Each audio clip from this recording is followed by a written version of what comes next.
ओम श्री परमात्मने नमः। श्रीमद् भगवद गीता साधक संजीवनी पूज्य संत श्री रामसुखदास जी महाराज जी द्वारा हिंदी टीका। अथ द्वितीयो अध्यायः सांख्य योग, पेज 108 108, ऑडियो 29 29। संबंध।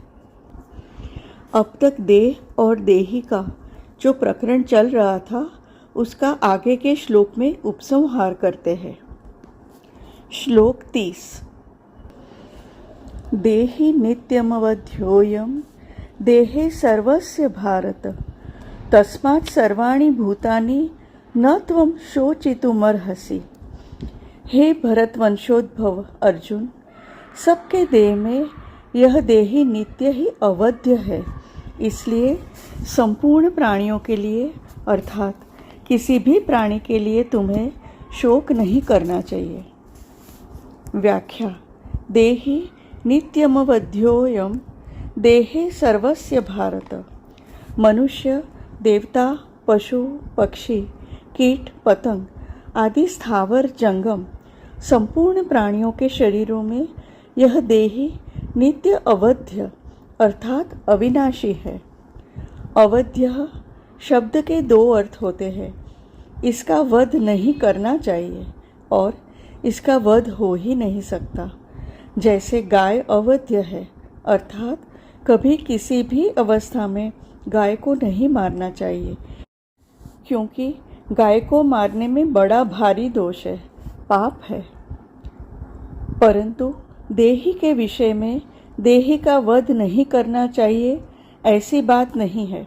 प्रत्युत इस देही का वध अर्थात नाश कभी किसी भी तरह से हो ही नहीं सकता और कोई कर भी नहीं सकता। विनाशम अव्ययस्यास्य न कश्चित् कर्तुमर्हति। अध्याय 2 श्लोक 17। तस्मात् सर्वाणि भूतानि न त्वं शोचितुमर्हसि। इसलिए तुम्हें किसी भी प्राणी के लिए शोक नहीं करना चाहिए, क्योंकि इस देही का विनाश कभी हो ही नहीं सकता और विनाशी देह क्षण मात्र भी स्थिर नहीं रहता।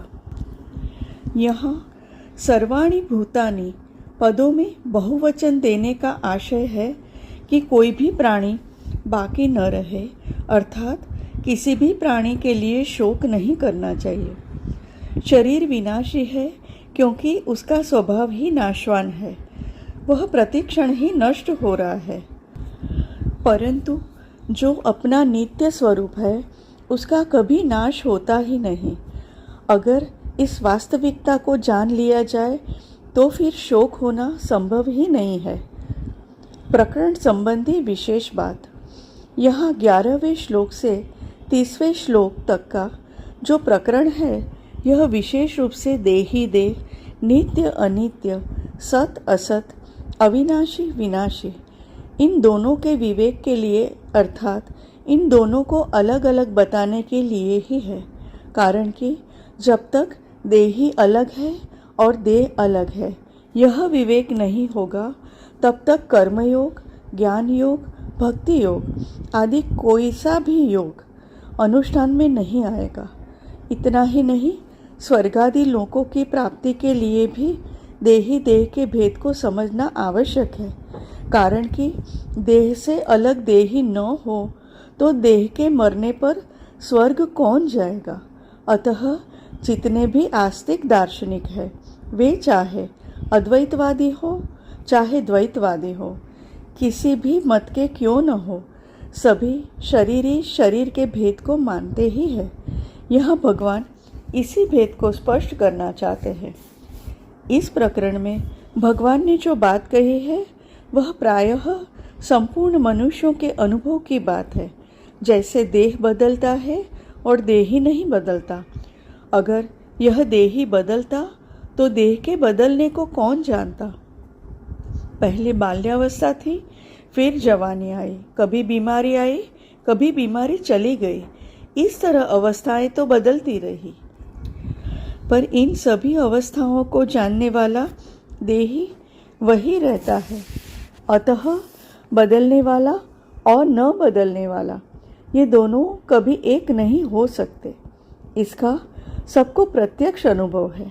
इसलिए भगवान ने इस प्रकरण में आत्मा, अनात्मा, ब्रह्म, जीव, प्रकृति, पुरुष, जड़, चैतन, माया, अविद्या आदि दार्शनिक शब्दों का प्रयोग नहीं किया है, कारण कि लोगों ने दार्शनिक बातें केवल सीखने के लिए मान रखी है।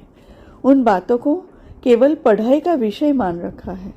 इसको दृष्टि में रखकर भगवान ने इस प्रकरण में दार्शनिक शब्दों का प्रयोग न करके देह देही, शरीर शरीरी, असत सत, विनाशी अविनाशी शब्दों का ही प्रयोग किया है। जो इन दोनों के भेद को ठीक ठीक जान लेता है उसको कभी किंचन मात्र भी शोक नहीं हो सकता। जो केवल दार्शनिक बातें सीख लेते हैं उनका शोक दूर नहीं होता। एक छहों दर्शनों की पढ़ाई करना होता है और एक अनुभव करना होता है। ये दोनों बातें अलग अलग है और इनमें बड़ा भारी अंतर है। पढ़ाई में ब्रह्म, ईश्वर, जीव, प्रकृति और संसार ये सभी ज्ञान के विषय होते हैं, अर्थात पढ़ाई करने वाला तो ज्ञाता होता है और ब्रह्म, ईश्वर आदि इंद्रियों और अंतःकरण के विषय होते हैं। पढ़ाई करने वाला तो जानकारी बढ़ाना चाहता है, विद्या का संग्रह करना चाहता है, पर जो साधक मुमुक्षु, जिज्ञासु और भक्त होता है वह अनुभव करना चाहता है, अर्थात प्रकृति और संसार से संबंध विच्छेद करके और अपने आप को जानकर ब्रह्म के साथ अभिन्नता का अनुभव करना चाहता है, ईश्वर के शरण होना चाहता है। परिशिष्ट भाव भगवान ने 11वें से 30वें श्लोक तक देह देही के विवेक का वर्णन किया है। इस प्रकरण में भगवान ने ब्रह्म, जीव, प्रकृति, पुरुष, जड़, चेतन, माया, अविद्या, आत्मा, अनात्मा आदि किसी दार्शनिक शब्द का प्रयोग नहीं किया है। इसका कारण यह है कि भगवान इसको पढ़ाई अर्थात सीखने का विषय न बनाकर अनुभव का विषय बनाना चाहते हैं और यह सिद्ध करना चाहते हैं कि देह देही के अलगाव का अनुभव मनुष्य मात्र कर सकता है। इसमें कोई पढ़ाई करने की, अधिकारी बनने की जरूरत नहीं है। सत असत का विवेक मनुष्य अगर अपने शरीर पर करता है तो वह साधक होता है और संसार पर करता है तो विद्वान होता है। अपने को अलग रखते हुए संसार में सत असत का विवेक करने वाला मनुष्य वाचक अर्थात सीखा हुआ ज्ञानी तो बन जाता है, पर उसको अनुभव नहीं हो सकता। परंतु अपनी देह में सत असत का विवेक करने से मनुष्य वास्तविक अर्थात अनुभवी ज्ञानी हो सकता है। तात्पर्य है कि संसार में सत असत का विवेक केवल पंडिताई के लिए है, जबकि गीता पंडिताई के लिए नहीं है। इसलिए भगवान ने दार्शनिक शब्दों का प्रयोग न करके देह देही, शरीर शरीरी जैसे सामान्य शब्दों का प्रयोग किया है। जो संसार में सत असत का विचार करते हैं वे अपने को अलग रखते हुए अपने को ज्ञान का अधिकारी बनाते हैं, परंतु अपने में देह देही का विचार करने में मनुष्य मात्र ज्ञान प्राप्ति का अधिकारी है। अनुभव करने के लिए देह देही का विवेचन उपयोगी है और सीखने के लिए तत्व का विवेचन उपयोगी है। इसलिए साधक अनुभव करना चाहता है तो सबसे पहले उसको शरीर से अपने अलगाव का अनुभव करना चाहिए कि शरीर शरीरी के संबंध से रहित है और शरीरी शरीर के संबंध से रहित है, अर्थात मैं शरीर नहीं हूँ। उसने जितनी सच्चाई से, दृढ़ता से, विश्वास से और निःसंदेहता से शरीर की सत्ता महत्ता मानी है, उतनी ही सच्चाई से, दृढ़ता से, विश्वास से और निःसंदेहता से स्वयं अर्थात स्वरूप की सत्ता महत्ता मान ले और अनुभव कर ले। शरीर केवल कर्म करने का साधन है और कर्म केवल संसार के लिए होता है। जैसे कोई लेखक जब लिखने बैठता है तब वह लेखनी को ग्रहण करता है और जब लिखना बंद करता है तब लेखनी को यथास्थान रख देता है। ऐसे ही साधक को कर्म करते समय शरीर को स्वीकार करना चाहिए और कर्म समाप्त होते ही शरीर को ज्यों का त्यों रख देना चाहिए। उससे असंग हो जाना चाहिए, कारण कि अगर हम कुछ भी न करें तो शरीर की क्या ज़रूरत है। साधक के लिए खास बात है जाने हुए असत का त्याग। साधक जिसको असत जानता है उसका वह त्याग कर दे तो उसका साधन सहज सुगम हो जाएगा और जल्दी सिद्ध हो जाएगा। साधक की अपने साध्य में जो प्रियता है वही साधन कहलाती है।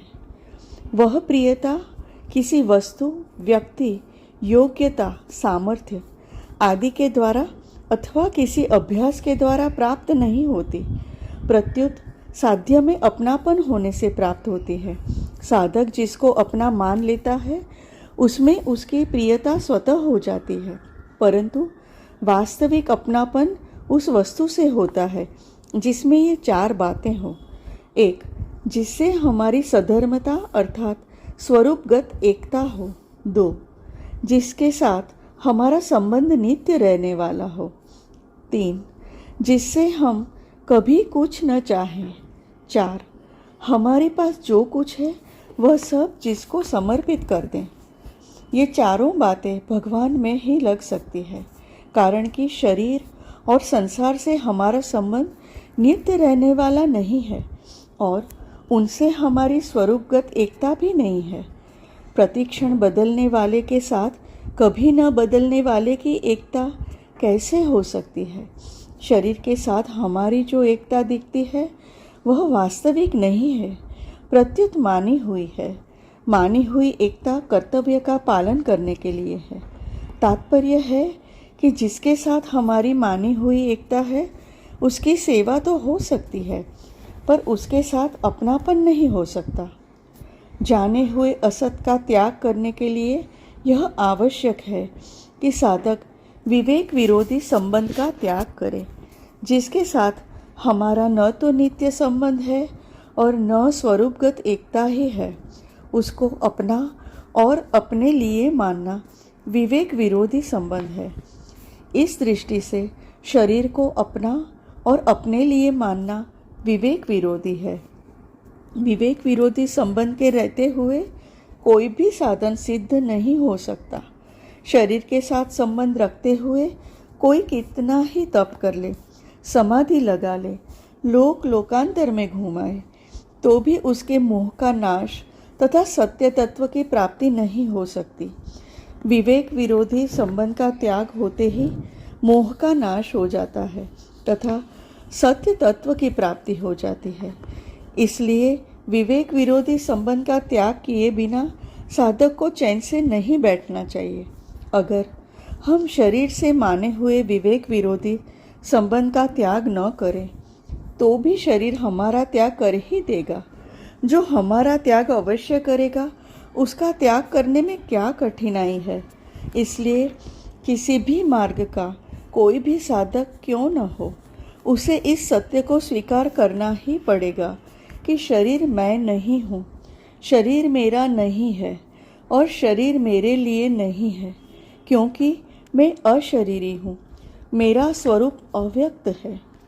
जब तक साधक का शरीर के साथ मैं मेरेपन का संबंध रहता है तब तक साधन करते हुए भी सिद्धि नहीं होती और वह शुभ कर्मों से, सार्थक चिंतन से और स्थिति की आसक्ति से बंधा रहता है।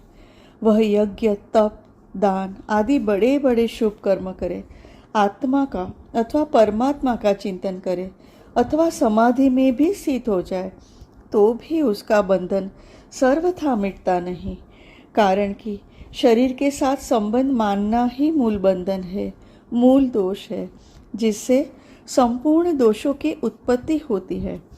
अगर साधक का शरीर से माना हुआ संबंध सर्वथा मिट जाए तो उसके द्वारा अशुभ कर्म तो होंगे ही नहीं, शुभ कर्मों में भी आसक्ति नहीं रहेगी। उसके द्वारा निरर्थक चिंतन तो होगा ही नहीं, सार्थक चिंतन में भी आसक्ति नहीं रहेगी। उससे चंचलता तो रहेगी ही नहीं, समाधि में, स्थिरता में अथवा निर्विकल्प स्थिति में भी आसक्ति नहीं रहेगी।